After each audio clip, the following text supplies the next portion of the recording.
Warahmatullahi wabarakatuh. Perkenalkan, saya Kartika Sari, guru kelas 5 SD Negeri Kanding, Korwil Camdindik Somagede, Kabupaten Banyumas. Saat ini saya akan mencoba membuat video pengimbasan AKM program guru belajar.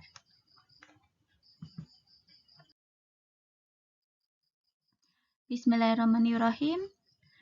Saya akan mencoba membagikan sedikit materi yang telah saya terima dalam BIMTEK AKM program guru belajar yang telah saya ikuti di SIM PKB. Bapak Ibu tentu telah memahami pentingnya penerapan asesmen nasional terkait perbaikan mutu pendidikan. Lalu bagaimana dengan teknis pelaksanaan asesmen nasional? Pada kegiatan program guru belajar seri asesmen kompetensi minimum, saya belajar tentang petunjuk dan teknis pelaksanaan asesmen nasional. Coba perhatikan infografik berikut ini. Asesmen nasional terdiri dari asesmen kompetensi minimal atau AKM, survei karakter, dan survei lingkungan belajar. AKM sendiri terdiri dari asesmen literasi membaca dan asesmen numerasi. Asesmen literasi membaca terdiri dari memahami, menggunakan, mengevaluasi, dan merefleksi. Sedangkan asesmen numerasi terdiri dari memahami, mengaplikasi, dan bernalar. Kemudian petunjuk dan teknis pelaksanaan asesmen nasional. Itu berbasis komputer dan bersifat adaptif. Pertanyaan yang disajikan bergantung pada kemampuan siswa. Peserta AKM itu sendiri seluruh satuan pendidikan, tidak semua murid. Pemilihan sampel secara acak. Sedangkan jadwal pelaksanaan untuk jenjang SD atau MI dan yang sederajat, hari pertama tes literasi 75 menit dan survei karakter 20 menit. Hari keduanya tes numerasi 75 menit, survei lingkungan belajar 20 menit. Sedangkan untuk jenjang SMP dan SMA yang sederajat, hari pertama tes literasi 90 menit dan survei karakter 30 menit. Hari kedua tes numerasi 90 menit dan survei lingkungan belajar 30 menit. Mengapa asesmen nasional hanya diikuti oleh sebagian siswa? Hal ini terkait dengan tujuan dan fungsi asesmen nasional. Asesmen nasional tidak digunakan untuk menentukan kelulusan menilai prestasi siswa sebagai seorang individu. Evaluasi hasil belajar setiap individu siswa menjadi kewenangan pendidik. Pemerintah melalui asesmen nasional melakukan evaluasi sistem. Asesmen nasional merupakan cara untuk memotret dan memetakan mutu sekolah dan sistem pendidikan secara keseluruhan. Karena itu, tidak semua siswa perlu menjadi peserta dalam asesmen nasional.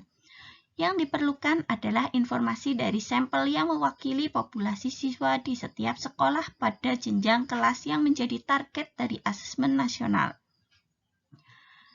Nah, kriteria peserta asesmen nasional tadi sudah disampaikan, yaitu seluruh satuan pendidikan, tidak semua murid, pemilihan sampel secara acak, diambil dari kelas 5, 8, dan 11, setiap peserta mengerjakan tes literasi membaca, tes literasi numerasi, survei karakter, dan survei lingkungan belajar. Mengapa yang menjadi sampel adalah siswa kelas 5, 8, dan 11? Hasil asesmen nasional diharapkan menjadi dasar dilakukannya perbaikan pembelajaran. Pemilihan jenjang kelas 5, 8, dan 11 dimaksudkan agar siswa yang menjadi peserta asesmen nasional dapat merasakan perbaikan pembelajaran ketika mereka masih berada di sekolah tersebut. Selain itu, asesmen nasional juga digunakan untuk memotret dampak dari proses pembelajaran di setiap satuan pendidikan. Murid kelas 5, 8, dan 11 telah mengalami proses pembelajaran di sekolahnya, sehingga sekolah dapat dikatakan telah berkontribusi pada hasil belajar yang diukur dalam asesmen nasional. Perlu diketahui, selain peserta didik, asesmen nasional juga akan diikuti oleh semua guru dan kepala sekolah di setiap satuan pendidikan. Informasi dari peserta didik, guru, dan kepala sekolah diharapkan memberi informasi yang lengkap tentang kualitas proses dan hasil belajar di setiap satuan pendidikan. Sementara asesmen kompetensi minimum untuk pendidikan kesetaraan berfungsi sebagai ujian kesetaraan.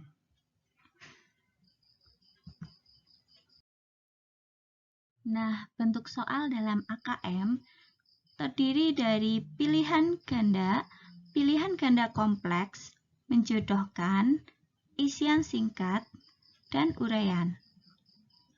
Pilihan ganda, siswa hanya dapat memilih satu jawaban benar dalam satu soal. Sedangkan pilihan ganda kompleks, siswa dapat memilih lebih dari satu jawaban benar dalam satu soal.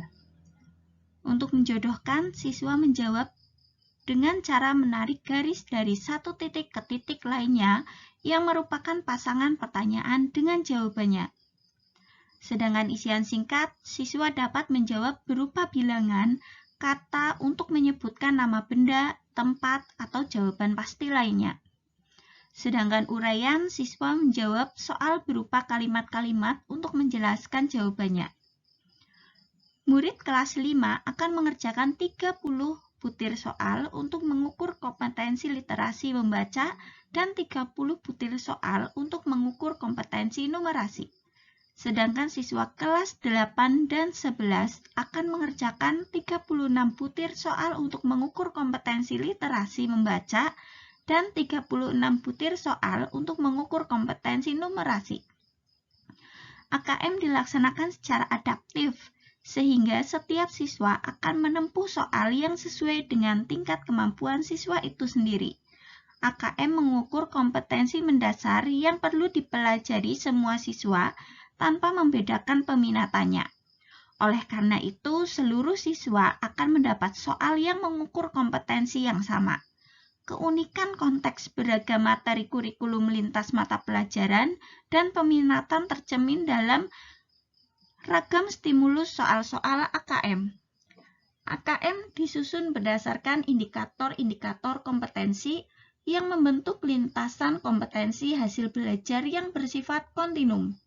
Pusat Asesmen dan Pembelajaran Kemdikbud menyediakan contoh soal AKM pada laman pusmenjar.kemdikbud.go.id/AKM. Hanya itu yang dapat saya sampaikan dalam video pengimbasan AKM program guru belajar ini. Sedikit berbagi materi yang telah saya terima, semoga bermanfaat. Kurang lebihnya mohon maaf. Wassalamualaikum warahmatullahi wabarakatuh.